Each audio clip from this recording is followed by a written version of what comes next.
प्यारे बच्चों, स्नेहाशीष।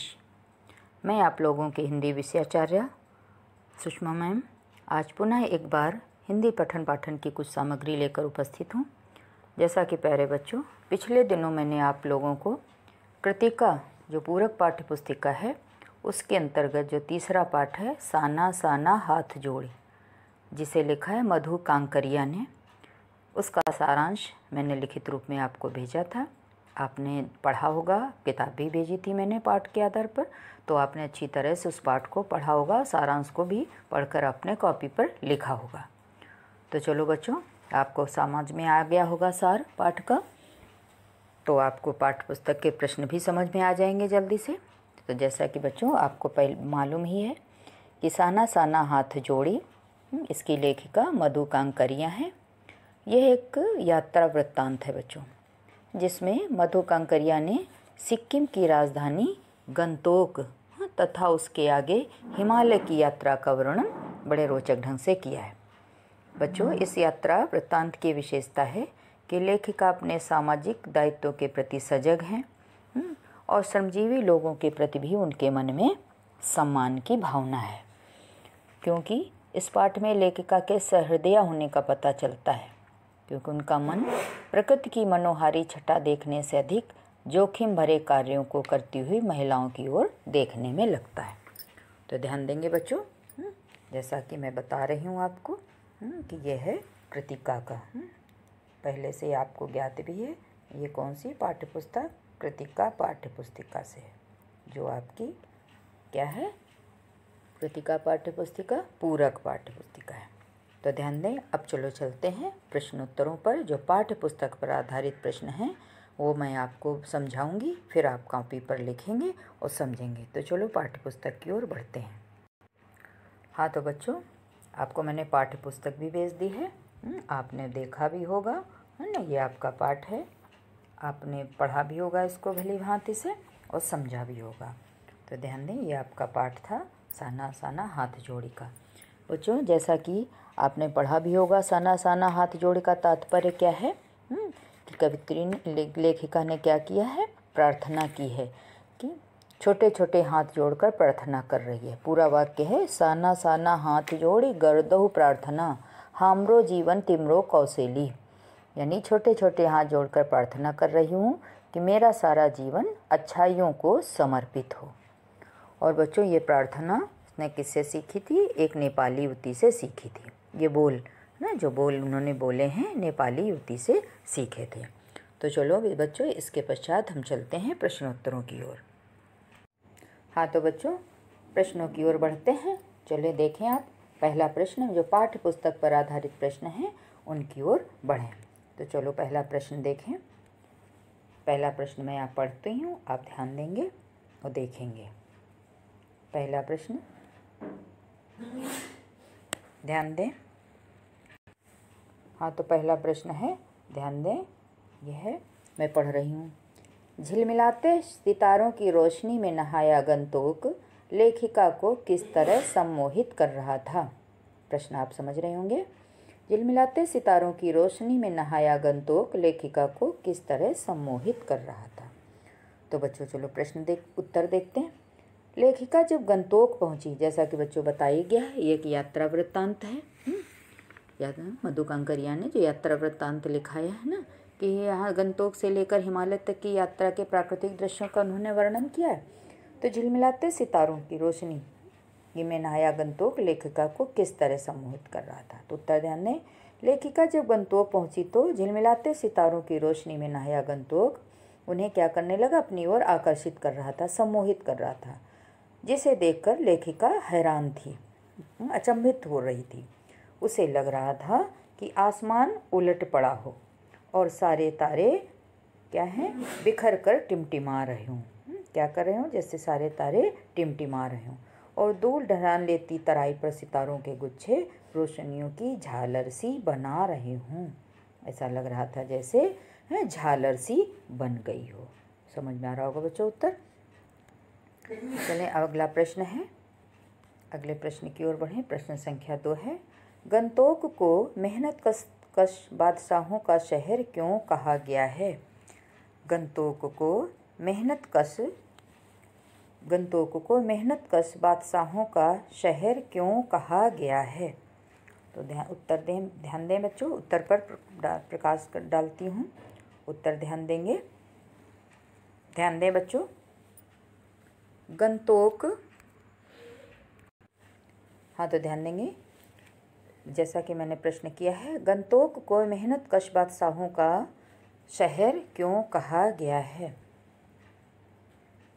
उत्तर है, उत्तर पर प्रकाश डाल रही हूँ, उत्तर भी ध्यानपूर्वक आप सुनेंगे।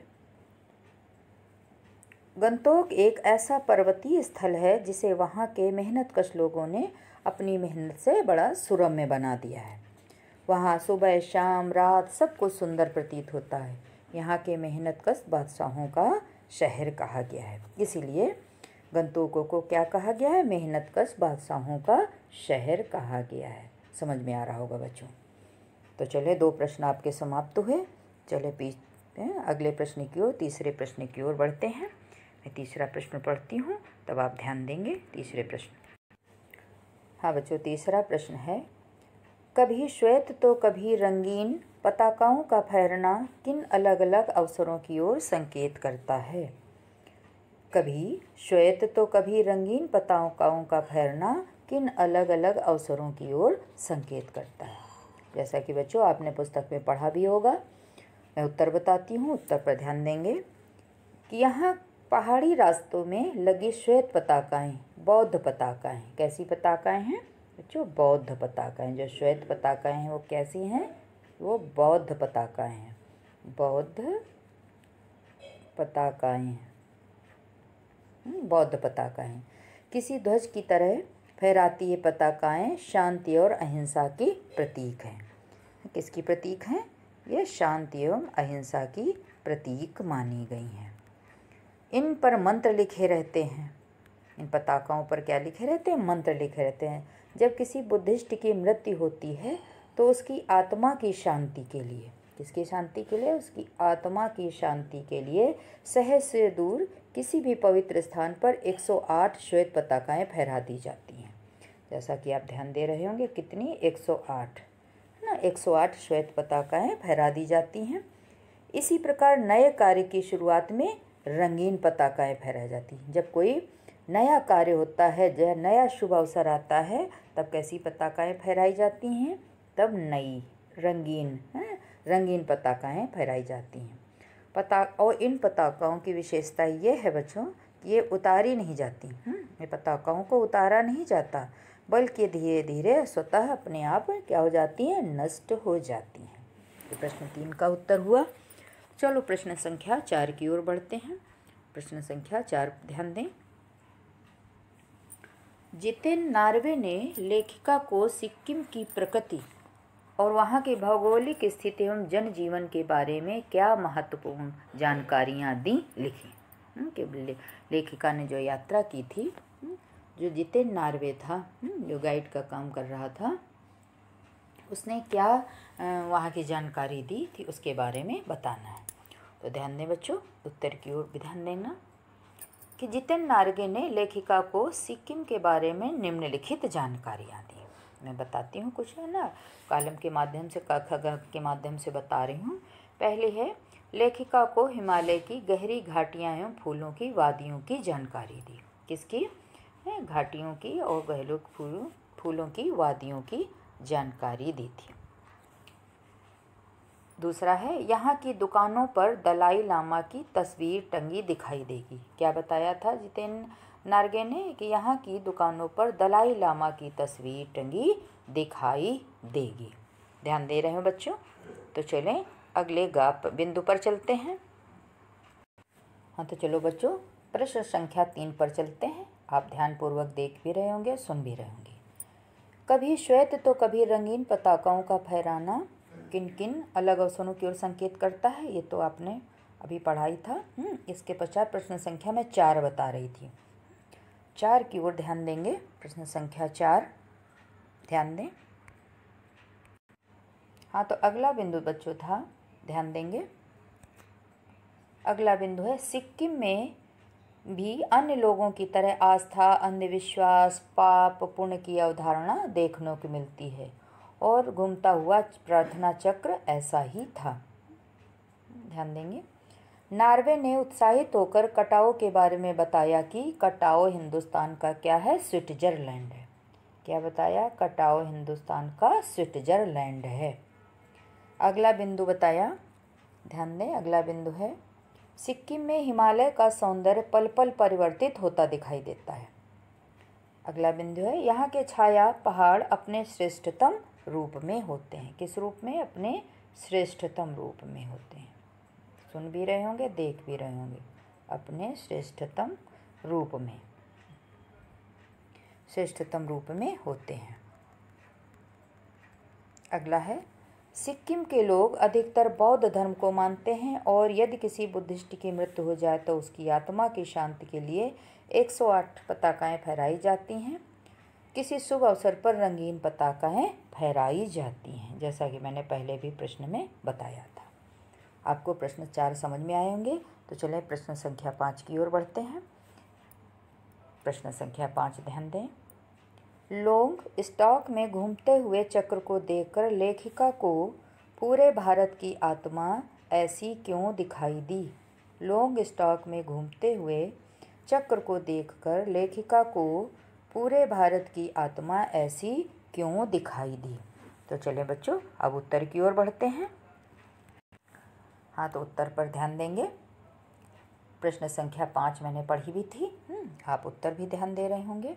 ध्यान देंगे उत्तर की ओर। प्रश्न संख्या 5 का, लॉन्ग स्टॉक में घूमते हुए चक्र को देखकर लेखिका को पूरे भारत की आत्मा ऐसी क्यों दिखाई दी? तो उत्तर पर भी प्रकाश डाल रही हूँ, आप सुन रहे होंगे। भली भांति सुनेंगे, कॉपी पर आपको लिखना है। युमतांग जाते समय लेखिका को एक कुटिया के अंदर घूमता हुआ एक चक्र दिखाई दिया। कहाँ? युमतांग जाते समय। कहाँ पर जाते हुए? युमतांग जाते हुए। युमतांग जाते हुए लेखिका को एक कुटिया के अंदर घूमता हुआ चक्र दिखाई दिया। जितेन नार्गे ने लेखिका को बताया कि ये धर्म चक्र है। क्या बताया? कि ये धर्म चक्र है। प्रेयर व्हील, इसका नाम क्या था? Prayer wheel. धर्म चक्र था, उसका क्या नाम था? Prayer wheel. इसको घुमाने से सारे पाप नष्ट हो जाते हैं। यह सुनकर लेखिका हंस पड़ी और सोचने लगी कि चाहे मैदान हो अथवा पहाड़, तमाम वैज्ञानिक प्रगतियों के बाद भी पूरे भारत की आत्मा एक जैसी है। सारे भारत के लोगों की आस्था, विश्वास, अंधविश्वास, पाप पुण्य की अवधारणाएं और कल्पनाएं भी क्या हैं? वो भी बच्चों सब एक जैसी प्रतीत होती हैं। ये सब एक जैसी है। तो भारत की आत्मा ऐसी क्यों दिखाई दी? आपको इस प्रश्न का उत्तर समझ में आया होगा। तो चलो प्रश्न संख्या 6 की ओर बढ़ते हैं। प्रश्न संख्या 6 की ओर ध्यान देंगे। जितेन नार्गे की गाइड की भूमिका के बारे में विचार करते हुए कि लिखिए कि एक कुशल गाइड में क्या गुण होते हैं। ये प्रश्न है बच्चों। अथवा आप इस तरह भी लिख सकते हैं कि साना साना हाथ जोड़ के आधार पर तार्किक उत्तर दीजिए कि जितेन नार्गे कुशल गाइड था। तर्कपूर्ण आपको उत्तर देना है। दोनों प्रश्न एक ही उत्तर में समाहित हैं। तो ध्यान दें, उत्तर की ओर बढ़ें।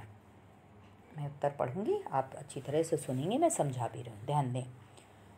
जितेन नार्गे सिक्किम यात्रा के समय लेखिका का गाइड था। कौन था? जितेन नार्गे कौन था? एक गाइड था। किसका? लेखिका का गाइड था। कौन? जितेन नार्गे एक गाइड था। वो नेपाल से कुछ दिन पहले आया था, जिसे नेपाल और सिक्किम की अच्छी जानकारी थी। वह उस क्षेत्र से भली भांति परिचित था। भली भांति क्या था? परिचित था। अतः वह पूरे रास्ते की सटीक जानकारी लेखिका को दे रहा था। ध्यान दें बच्चों कि वह ड्राइवर के साथ साथ क्या कर रहा था? एक ड्राइवर तो था, ये कुशल गाइड का कार्य कर रहा था। एक कुशल गाइड का कार्य कर रहा था।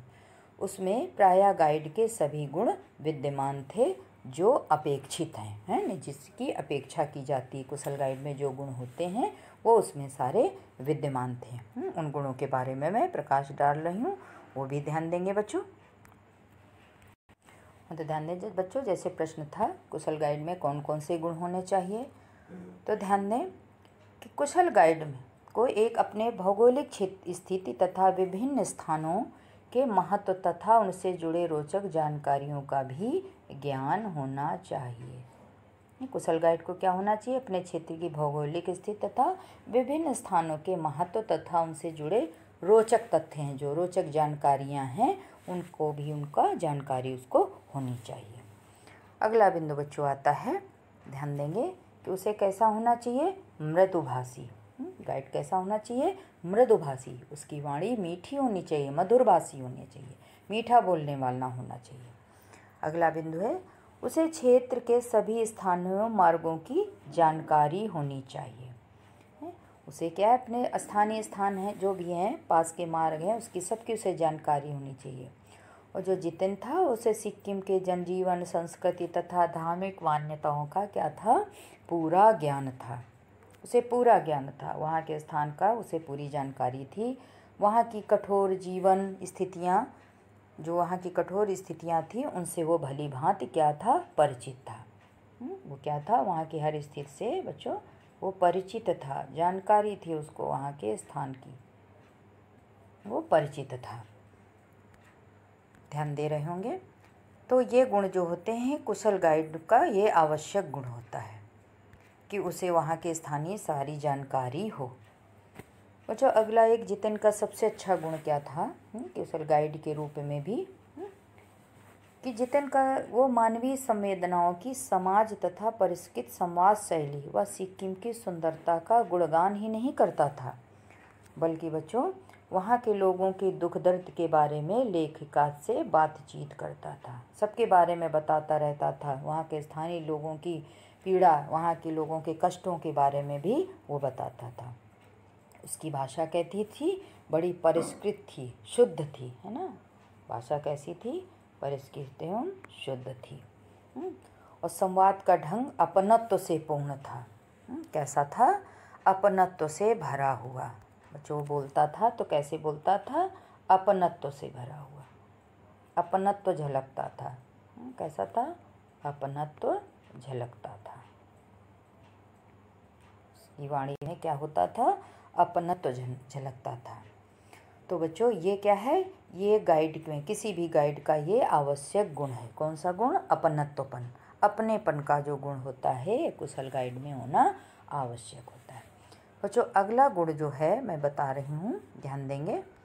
अगला गुण है कि जो कुशल गाइड में होता है, जो किसमें था? जितेन नारगे में वो गुण था कि कुशल गाइड क्या होता है? वाक्पटु होना चाहिए, है वाक्पटु। वाक्पटु समझ रहे होंगे क्या होता है? वाक्पटु कैसा होना चाहिए? वाणी में चतुर, वाक्पटु। कैसा होना चाहिए? वाक्पटु। बात करने में बड़ा निपुण हो। वाक्पटु माने बात करने में बड़ा चतुर हो, निपुण हो, है ना। कैसा हो? निपुण हो। ऐसा बड़ा निपुण होना चाहिए, चतुर हो। अपनी वाक्पटुता से पर्यटन स्थलों के प्रति जिज्ञासा बनाए रखता है कि अपनी बातों से कभी कभी होता है व्यक्ति ना भी जानना चाहे, ना भी देखना चाहे, तो क्या होता है? गाइड ऐसी बातें करता है तो व्यक्ति उस स्थान के प्रति जिज्ञासा शांत करना चाहता है कि कैसा स्थल है, क्या है, नहीं। तो वो क्या था? वाक्पटु भी था, जो एक कुशल गाइड में ये गुण होना चाहिए। बच्चों ये आपको प्रश्न समझ में आ गया होगा। तो अब चलो अगले प्रश्न की ओर बढ़ते हैं। अगला प्रश्न मैं पढ़ूंगी, वो आप ध्यान देना। तो चलो अगला प्रश्न ध्यान दें। बच्चों अगला प्रश्न है, जैसा कि आप देख भी रहे होंगे, प्रश्न संख्या 7। इस यात्रा वृत्तांत में लेखिका ने हिमालय के जिन जिन रूपों का चित्र खींचा है उन्हें अपने शब्दों में लिखिए। बच्चों लेखिका ने जो यात्रा की थी, है ना, हिमालय की यात्रा की थी, उसमें उन्होंने जो जिन जिन रूपों का चित्र खींचा है उसे अपने शब्दों में आपको वर्णित करना है। तो ध्यान दें, उत्तर की ओर भी बढ़ें, मैं उत्तर भी आपको बता रही हूँ, ध्यान देंगे। इस यात्रा वृत्तांत में लेखिका ने हिमालय के पल पल परिवर्तित होते रूप को देखा कि हिमालय की जो छटा थी वो क्या थी? थोड़ी थोड़ी देर में परिवर्तित हो रही थी। क्या है कि कभी बदलाव हो रहा था उसमें, कभी कुछ दिखाई दे रहा था, कभी कुछ दिखाई दे रहा था। तो उसने हिमालय के निम्नलिखित रूपों का चित्र खींचा है। तो जो जिन चित्रों को उसने खींचा है उनको मैं बता रही हूँ, आप देख रहे होंगे। पहला बिंदु है, ध्यान दें बच्चों, लेखिका बालकनी से हिमालय की तीसरी सबसे बड़ी चोटी कौन सी है? कंचनजंगा। कंचनजंगा भी कहीं कहीं लिखा रहता है, कंचनजंगा के दर्शन करना चाहती थी, परंतु क्या था, उस समय मौसम कुछ अनुकूल नहीं समझ में आ रहा था। तो कंचनजंगा के दर्शन करना चाहती थी, परंतु हल्के बादलों से आसमान कैसा था? घिरा होने के कारण। क्या था? घिरा होने के कारण कंचनजंगा नहीं देख सकी। पर उसे इतने अधिक फूल दिखाई पड़े कि उसे लगा कि फूलों के बाग में आ गई है। बड़ा हरा भरा दिखाई दिया, फूलों से वातावरण दिखाई दिया, तो इस तरह उसे क्या लगा कि जैसे वो फूलों के बाग में आ गई हो। अगला बिंदु है, आगे बढ़ने पर लेखिका ने देखा कि हिमालय बड़ा होते होते कैसा होने लगा? और बड़ा, यानी विशालकाय, और बड़ा, विशालकाय, विशाल से विशालतम, विशाल का मतलब विशालतम है, विशाल से किसकी ओर बढ़ने लगा? विशालतम की ओर, मतलब और भी बढ़ा, विशालतम, विशाल से किसकी ओर? विशालतम की ओर, और भी बड़ा दिखाई देने लगा। अगला बिंदु है बच्चों, ध्यान दें, छोटी छोटी पहाड़ियाँ विशाल पर्वतों में बदलने लगीं, घाटियाँ गहराती गहराती नापने लगती हैं, वादियाँ ऐसा लगता है जैसे वादियों की ओर ध्यान देंगे। हाँ, तो ध्यान दें बच्चों, यहाँ की वादियाँ कैसी होने लगती हैं? ध्यान दे रहे होंगे। वादियाँ कैसी होने लगती? चौड़ी होने लगती हैं, चौड़ी होने लगती हैं वादियाँ। पहले गहराती गहराती नापते हैं और वहाँ की वादियाँ कैसी होने लगती हैं? चौड़ी होने लगती हैं। अगला बिंदु ध्यान देंगे, लेखिका हिमालय से दूध की धार की तरह झरझर गिरते जलप्रपात के सौंदर्य को निहार रही थी। जलप्रपात जानते हैं, जो झरने होते हैं, उनके सौंदर्य को क्या कर रही थी? देख रही थी। निहार रही थी मतलब देख रही थी। निहार रही थी माने देख रही थी। लेखिका इठलाकर बहती हुई तिस्ता नदी देख रही थी। आगे लेखिका ने क्या देखा था? तिस्ता नदी। ध्यान दें, कौन सी नदी? तिस्ता नदी। कौन सी नदी देखी थी? तिस्ता नदी। आगे उसको कौन सी नदी दिखाई दी थी? तिस्ता नदी देख रही थी। अगला बिंदु है बच्चों, ध्यान देंगे, हिमालय कहीं हरियाली के कारण हरे रंग की मोटी चादर सा नजर आता है, तो कहीं पीलापन लिए नजर आता है। तो इस तरह बच्चों आपने प्रश्न संख्या 7 का उत्तर ध्यान दिया कि कैसा समझ में आ रहा था, कि कहीं कुछ दिखाई दे रहा था, कहीं कुछ दिखाई दे रहा था। तो चले आगे देखते हैं। हाँ, तो ध्यान दें बच्चों, अगला बिंदु इसी में और है, देख रहे होंगे। अगला बिंदु, लेखिका ने खूब ऊंचाई से पूरे वेग के साथ ऊपर शिखरों के शिखर से गिरता फेन उगलता झरना देखा, जिसका नाम था सेवन सिस्टर्स वाटरफॉल। क्या था? अच्छी तरह से ध्यान देंगे, उसका नाम था सेवन सिस्टर्स वाटरफॉल। तो रात के अंधेरे में ऐसा लगता था कि हिमालय ने काला कंबल ओढ़ लिया हो। उसको देखकर ऐसा लगता था कि जैसे काला कंबल ओढ़ लिया हो। तो बच्चों इस तरह प्रश्न संख्या 7 का प्रश्नोत्तर पूर्ण हुआ। अब चलो प्रश्न संख्या 8 की ओर बढ़ते हैं। आप अच्छी तरह से सुने, समझें और कॉपी पर लिखेंगे। तो ध्यान दें, प्रश्न संख्या 8, प्रकृति के उस अनंत और विराट स्वरूप को देखकर लेखिका को कैसी अनुभूति होती है? फिर से मैं प्रश्न पढ़ती हूँ। प्रकृति के उस अनंत और विराट स्वरूप को देखकर लेखिका को कैसी अनुभूति होती है? उसके मन में कैसी अनुभूति हो रही है? तो ध्यान देंगे बच्चों, उत्तर की ओर बढ़ें। प्रकृति के उस अनंत और विराट स्वरूप को देखकर लेखिका को किसकी अनुभूति हो रही? आनंद की, असीम आनंद की अनुभूति हो रही। बच्चों बड़ा आनंद हो रहा है ना। असीम, असीम माने जिसकी सीमा न हो, असीम आनंद की अनुभूति ना। असीम आनंद यानी जिसकी सीमा न हो, असीम आनंद की अनुभूति हो रही थी। आगे ध्यान दें, वो एकदम मौन होकर के, कैसे देख रही, एकदम मौन, किसी ऋषि की तरह, जैसे ऋषि मुनि मौन हो जाते हैं, शांत हो जाते हैं, शांत होकर सारे दृश्यों को अपने भीतर क्या कर लेना चाह रही थी, समेट लेना चाह रही थी, अपने अंदर समेटना, समाहित कर लेना चाह रही थी। क्या कर लेना चाह रही थी, अपने अंदर समाहित कर लेना चाहती थी। तो अद्भुत क्षण में लेखिका को जीवन की शक्ति का एहसास होता है। ध्यान देंगे कि अद्भुत क्षण में, ऐसा दृश्य क्या था, बड़ा अद्भुत क्षण था। तो अद्भुत क्षण में लेखिका को जीवन की शक्ति का एहसास होता है। उसे ऐसा लगता है कि स्वयं भी देश काल की सरहदों से दूर बहती धारा में बह रही हो। ऐसा लग रहा था उसे खुद भी, है, उस बहती धारा में बहती जा रही हो, और उसके अंदर की सारी तामसिकाएँ और दुष्ट वासनाएं ना, तामसिक प्रवृत्तियाँ, दुष्ट वासनाएं जो है ना, वो सब निर्मल धारा में बह गई। यानी सारे पाप वो क्या हैं, वो सब क्या हो गए हैं, पाप सब बह गए हों, पाप बह गए हों। ऐसा लगता था कि जैसे सारे पाप बह गए हों। और प्रकृति, ध्यान दें आगे, प्रकृति के सौंदर्य को देखकर लेखिका को पहली बार ये अनुभूत हुई कि यही चलायमान सौंदर्य जीवन का आनंद है। चलायमान सौंदर्य के जो परिवर्तित होता रहता है, वही क्या है, वास्तविक ये आनंद है। जीवन का वास्तविक आनंद क्या है, चलायमान सौंदर्य। क्या है, चलायमान, चलायमान सौंदर्य, चलायमान क्या, सौंदर्य, चलायमान जो सौंदर्य है ना, ये क्या है, वही जीवन का वास्तविक आनंद है। तो बच्चों, इस तरह तुम्हारे प्रश्न संख्या 8 तक मैंने उत्तर बताए, आपको भली भांति से समझ में आ गए होंगे।